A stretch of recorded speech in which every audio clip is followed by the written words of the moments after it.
Staf Sium Polsek Penawangan Polres Grobogan yakni Bribtu Rika Melani menjadi sorotan lantaran sepulang bekerja ia menekuni profesi lain.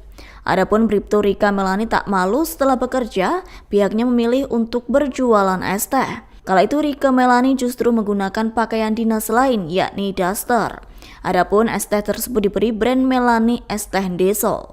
Usaha yang dibangunnya sejak 3 bulan yang lalu kini sudah memperkerjakan 3 orang warga untuk membantunya.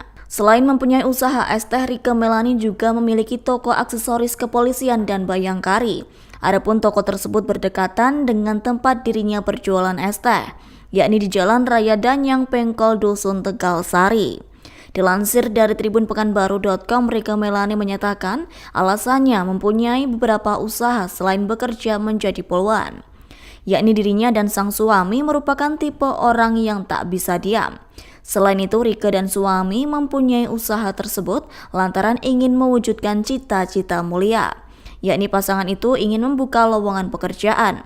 Atas hal tersebut, pihaknya kini turut bersemangat membangun usahanya dan berharap dapat menambah karyawan lebih banyak lagi.